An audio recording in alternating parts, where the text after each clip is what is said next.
Hi folks, like myself, I expect you've experienced some degree of fear and anxiety in the hours leading up to, and also during a psychedelic trip.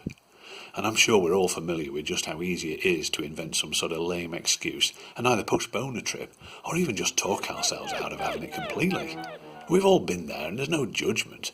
I mean, my guess is it's just a natural reaction for almost everybody. But some time ago, I began to realise just how much anxiety was really affecting my own tripping. And after a bit of soul-searching, it became obvious that I was subconsciously driving myself towards less and less frequent and also less intense doses. Now, obviously there's nothing wrong with this if that's what we really want, but personally, I just didn't want fear becoming a factor in the choice. And thinking about 10 years down the line, it was really difficult to imagine how I could be still reaping the life-changing benefits from DMT and other psychedelics, so I decided to have a good hard think about taking back a bit of control. Now, I'm not saying that all tripping fear is irrational. For example, you might have heart problems, or are you tripping because of pressure from somebody else, or if it's your first time with DMT. Now, these are all situations where it's probably wise to react accordingly. And my view is that these are the kind of issues which need to be ironed out during the early planning stages, so let's have a brief mention of these. Now remember that how deep you go into a trip is for you alone to decide. Nobody else. There's no law that says you have to dive in with a super intense experience. You're not tripping to impress me, or anybody else for that matter. And if you're new to DMT, then why not just take it in bite-sized chunks and slowly work up over the months, or even years? And there's really no rush, so why aim for anything which is going to raise your heart rate at the mere thought of it? I mean, quite. It doesn't make sense. I'd love you to be enjoying these experiences for many years into the future, so why not just take it slowly and gently? I often get asked if a trip sitter is a good idea, or we should bless the room with sage, and all manner of other things like this, and my answer is always the same. It's a case of whatever you yourself feel comfortable with. If it makes you feel safe and relaxed, then that's going to work for you, whatever it is, and you shouldn't have to justify this to anybody else. Also, some folks ask if they can still trip if they have certain medical conditions, or maybe they're in the 70s or 80s or even the 90s. Obviously, I can't answer anything like that. Although if it were me, depending on the situation and the condition, well, myself, I might be tempted to try a very small threshold dose and just see how it feels. But of course, that's just me, and it's not intended to be any sort of advice for anybody else. Okay, well, let's chat about the anxiety which we might experience in the hours leading up to a planned trip. The way I see it, almost all of this angst is down to our old friend the fear monkey. And he's our inner voice. He's an expert in pessimism and worst-case scenario-itis. And all day long he loves to sit on our shoulder chattering scary things into our ears. So if you've made plans to trip on a particular day, the chances are that beforehand your fear monkey's going to be going at full tilt. And I'm sure most of us listen to everything he says and become more anxious with every passing second. And of course sometimes it doesn't feel like there's just one monkey there. Often it feels like there's a whole troop of them all chattering away with these horrific tales of doom. And after an hour or two of this, well, of course it just becomes increasingly easy to either replan for a really light threshold trip, or maybe even scrum tripping altogether. But, and this is the point, why are we allowing our monkey to be scaring us to death with all this nonsensical chatter, when instead he could actually be helping us have a good experience? Give the monkey a job, keep him busy. Maybe going through your pre-tripping checklist is as good as any. And if you don't have one, well, there's a great first task for your monkey.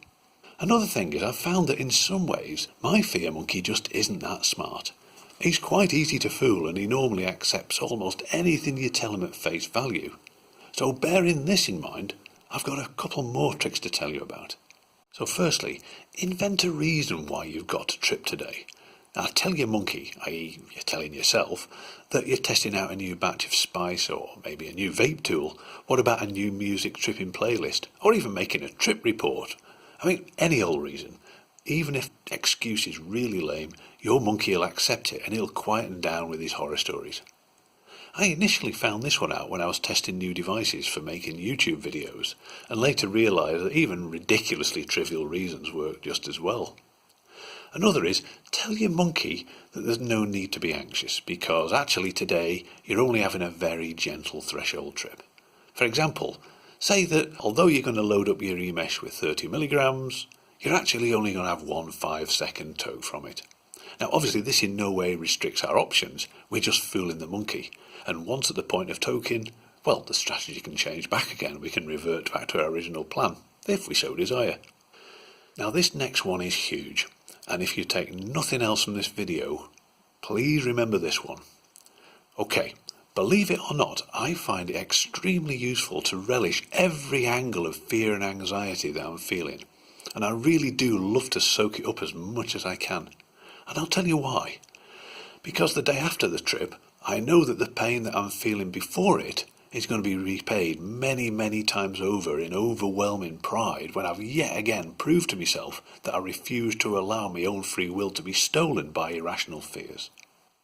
For me, that feeling of pride after the trip has been a huge incentive, and I love it almost as much as the trip itself. And now my mind even seems to associate that pre-tripping fear with the post-trip pride, just as if I've already earned it. And I'm utterly convinced that when we do this, we're sending an extremely powerful message to ourselves that we're the supreme master of our own free will, and the benefits, for me, have been absolutely enormous. Now, these little tips, for me, have reduced my pre-tripping anxiety by about 95% or even more. Who knows if they'd work for you, but I do propose they might be a fantastic starting point if you're struggling with this type of issue. So let's have a little chat about fear in the final hour and during a trip. Now, at one time, during the final hour was the time where my anxiety levels would be through the roof. I mean, sure, I might be supposedly in a relaxed meditation, but the speedy heart rate really gave the game away as to how I was really feeling.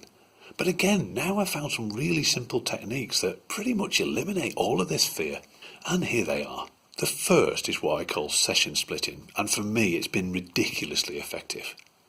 Now what this is, I actually plan a tripping session around 1 or 2 gentle introductory pre-trips that I have before the main blast-off trips. For example, pre-trip number 1 might be light enough so that I might have a few light visuals, but nothing intense, and maybe just a light feeling of trippiness as well. Then I'll leave it an hour and I might have another light pre-trip where there might be a hint of visuals and maybe a slightly higher body high. But the point is that if I have a few gentle pre-trips, I can 100% guarantee that for the main trip, which will often be number 3, my nerves will be totally settled. My heart rate will be right down to normal and I'll be in a really good receptive state to enjoy and benefit from the experience.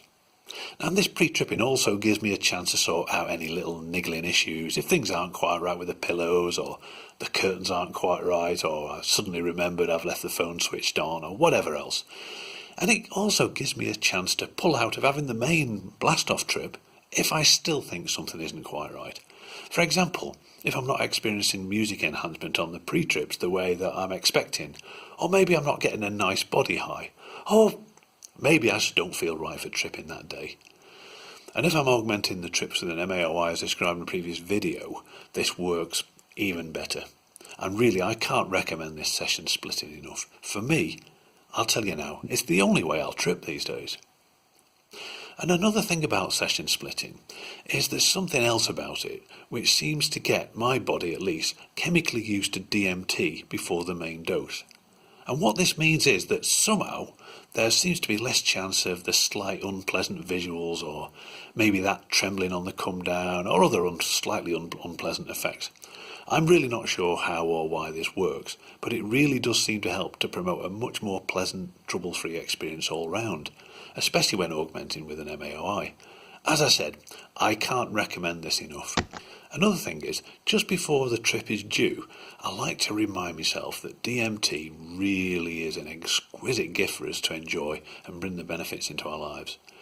You and me are so privileged to have access to it. And sure, tripping's going to feel very different to everyday life, but remember, we're not on Scooby-Doo with ghosts chasing us, and there's really nothing to fear. And seriously, I'm totally convinced that the experience desperately wants to show us love and compassion, and all you and I have got to do is open ourselves up to this infinite fountain of beauty. Alright, yeah, that's going to sound a bit sentimental, but I really consider what we're doing with DMT to be truly the sport of gods. Now that brings us to the actual vape in itself. Recall we earlier fooled the monkey into thinking that we were only going for a threshold experience. Well, the last second before the main trip, and possibly whilst toking, this strategy changes big time. And at this point, we persuade him, in other words yourself, to take a longer toke, or maybe an extra one, and then another after that if you want. So after your first toke and you're starting to feel the come up, you might consciously say to the monkey, "Come on mate, this is working out really well. Tonight's a brilliant chance to enjoy the trip. Come on, let's take another one. Let's give it a shot." Now from the start of the come up and during the main trip itself, I adopt a different strategy again. And this one has totally revolutionised my tripping experiences. How this came about initially was that I messed up a dose big time. Things got extremely intense and I was really on the verge of a freak out. But then it occurred to me like a bolt of lightning that during a trip, no matter how much fear I was feeling, it wasn't going to help me out one single jot. Quite simply, it was just too late for fear to be of any use. I mean, I don't suppose fight or flight works in the DMT realm, does it? It's just not that sort of place. So I was beginning to think, I may as well just concentrate on the nice things about the trip. For example, appreciating the wonder of the realm, or putting effort into remembering the shape and the colour of the visuals, and things like that. And after a few trips with this attitude, the reaction became more habitual and ingrained as a natural reaction. I found I was able to take this attitude ever deeper and apply it to ever more intense trips, and all of them completely without any sort of fear. So, okay, there are my techniques. So one question you might be wondering about is, if I were to have a repeat of my scary time stop experience that I reported in a previous video, would I find it as scary? Well, in truth, until it happens, who knows, but using these techniques and by staying in control, I believe it's far less likely to reoccur. And if it does, well, because I know I'm in a much better place mentally to handle it, I'm just far less worried about it happening again. If the techniques I've described here sound like something you might be able to work with, let me know how you get on. Also, please share any of your own fear control tips in the comments, and let's get this message out. We can help each other continue to reap the benefits of this incredible medicine, not just for a few years to come, but for the rest of each of our lives. Hope you found the video of interest. Maximum respect, and I'll catch you again very soon. Bye bye.